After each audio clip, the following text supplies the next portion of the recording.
Oke, Iya, ini jadi menarik juga ya, saya mau ke Kak Devi nih Kak, ini mesti dicerahkan nih kenapa. Contoh ya, kita punya salah satu public figure juga Mbak Oke, Devi, yaitu Putri Indonesia kalau tidak salah ya, oke, yang juga secara terbuka ya, itu mengaku untuk dia sudah mengeluarkan atau menjual ya, kita lihat di slide-nya, menjual tiket konser Coldplay. Nah ini ada klarifikasi juga sebenarnya.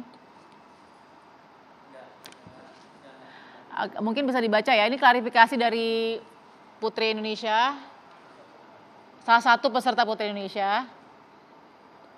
Jadi beberapa yang dapat saya bacakan dulu ya. Guys, beberapa yang dapat aku sudah chat ya. Yang tidak dapat sorry kalau mau ikut kuota 2 tapi harganya sudah naik dari orang dalamnya.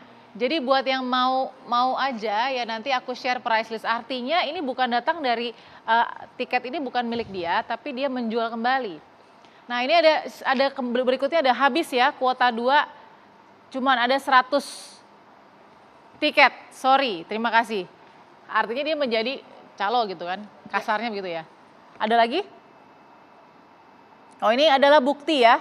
Sudah bukti transfer dari mulai festival dan lain-lain. Oke, Mbak Devi. ya.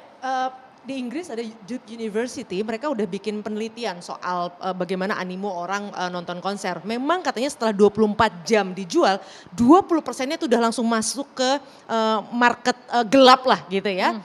Dan menariknya adalah sebenarnya bagi artis, bagi industri itu sebenarnya sangat merugikan. Karena keuntungan itu nggak akan masuk ke artisnya juga, nggak akan masuk juga bagi para pekerja di dunia entertainment itu. Jadi sebenarnya nggak ada orang yang betul-betul menginginkan ini dalam konteks industri resminya. Jadi artinya memang ke depannya menurut hemat saya orang yang ada di industri entertainment harus benar-benar serius juga bergandengan tangan untuk misalnya memastikan bahwa sumber legalnya itu yang mana? Karena misalnya tadi loket.com sangat mungkin misalnya dia akan bikin indirect link, loketnya loket E-nya ada strip, ada dash, tapi karena orang udah pengen buru-buru cepet-cepet, nah kepleset gitu ya. Jadi Iya. akan selalu ada banyak metode dan orang-orang yang mengambil keuntungan ini mengikuti hukum pasar biasa bahwa sesuatu yang langka Ya. itu pasti akan membuat harga itu naik. Ini hukum besi lah, hukum-hukum langka. Nah tapi artinya kita perlu serius melindungi artis kita, industri kita, ya artinya juga fans yang merupakan bagian yang menghidupkan industri ini. Karena sekali lagi mereka lah yang akan dirugikan sebagai orang yang menghidupkan para penghibur ini di dunia entertainment ini. Nah ini yang artinya jauh sebelum setiap pelaksanaan konser ini harus betul-betul ada sosialisasi yang super serius tentang bahwa cuman di sini loh, ini nggak bisa hati-hati salah linknya apa segala macam. Nah terus memang dibantu bahwa memang aparat juga akan bertindak sangat tegas. Menurut saya ini perlu sangat tegas untuk memberikan sinyal bahwa ke depannya jangan ada lagi yang coba-coba seperti ini. Gitu. Oke. Nah, ini yang perlu serius kita kirimkan pesannya kepada semua calon penipu mungkin yang masih akan coba menipu. Jangan jadi penipu ya, kalau jadi calon aja ya nggak apa-apa, tapi jangan jadi penipu. Saya mau ke Cikal. Cikal tadi dari apa yang dikatakan juga ya, ini sebenarnya merugikan ya Mbak Devi ya, merugikan lah dunia hiburan kita. Karena masuk tadi 20%-nya sebenarnya ke market gelap lah ibaratnya gitu. Tapi kalau dari sisi promotor, bagi Cikal ini bagaimana sih pengalamannya sebenarnya dengan para calo atau mungkin ya dominasi makelar tiket lah ibaratnya yang dirasakan. Kalau tidak dirasakan oleh Cikal mungkin berbeda nih karena memang tidak pernah ketemu calo dan selalu dia pakai preventif tadi ya Cikal dengan menjual tiket itu iya, sudah dilimitasi ya. Silakan Dan Cikal. bahasa orang dalam itu harusnya bagi para penyelenggara atau IO itu harus perlu serius ditindaklanjuti. Jadi jangan seakan-akan IO juga menjadi tanda kutip bagian dari proses ini. Itu bahaya sih menurut saya dengan dia menjual kata-kata orang dalam. Iya. Itu kayaknya perlu kompak nih semua IO untuk bilang Iya, bahwa iya. nggak ada kok yang kayak gini-gini. Tadi gitu. ya Pak public figure Putri Indonesia tadi yang terang-terangan menjadi makelar tiket. Silakan Cikal. Kalau bisa share pengalaman. persis maksud. Iya, kalau pengalaman pribadi ya Mbak Balkis, Iya. memang didikan orang tua ya, maksudnya Pak Iwan, Bu Rosana juga memang dari dulu kalau kita, karena kan musik itu jalan hidup keluarga kami ya, jadi kalau memang kita bisa beli, nonton siapa gitu konser, oh mau nonton, kita nggak mungkin minta gratisan, pasti kita beli tiketnya, kalau tiketnya sold out, ya udah kita nggak nonton, belum rezeki gitu. Jadi Iya. memang selurus itu gitu. Jadi ya agak susah kayak nyetrumnya tuh agak bingung gitu. Cuman ya sekasian itu sama yang kena tipu. Cuman aku Iya, ada pertanyaan ke Pak Ahmad, mungkin Pak Ahmad, iya. hubungan sama urusan Justip dan calo itu berarti ini urusan cybercrime gitu ya Pak ya? Iya, Karena kan ini bukan urusan tiket aja, karena kebetulan memang traffic Coldplay lagi tinggi banget, jadi betul. sorotan kan. Tapi kan kayak misalnya tadi tuh Kak Devi bilang penipuan itu udah suatu hal yang penipuan online gitu kan ya Kak Devi ya. Eh, apakah di apa namanya tuh orang mau belanja dititipin terus hilang aja duitnya gitu kan, itu suatu hal yang biasa ya.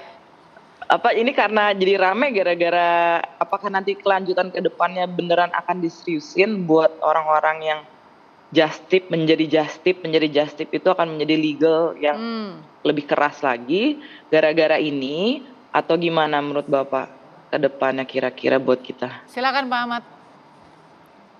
Ya, jadi begini, saya tadi setuju ya bila ada orang yang ingin membeli tiket secara online itu dibatasi. Nah, karena apa? Ketika ada orang yang membeli dengan memiliki tiket banyak, ini membuka ruang untuk menjual kembali, untuk menjadi calo. Nah, ini yang perlu kita samakan ya persepsi ya. Jadi ada orang yang ingin mencari keuntungan, dia tidak menipu ya. Pertama, dia membeli banyak, kemudian dijual kembali dengan mencari keuntungan. Tapi ada yang benar-benar melakukan penipuan.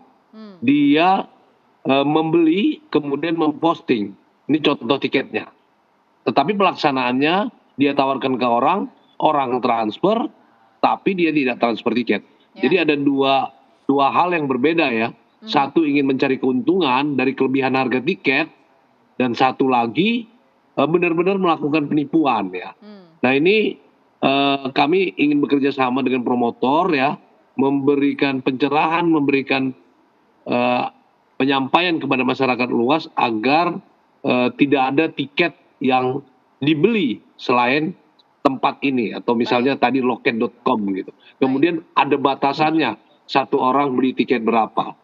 Ya, apakah itu nanti mekanismenya harus menunjukkan KTP, itu lebih bagus lagi kan.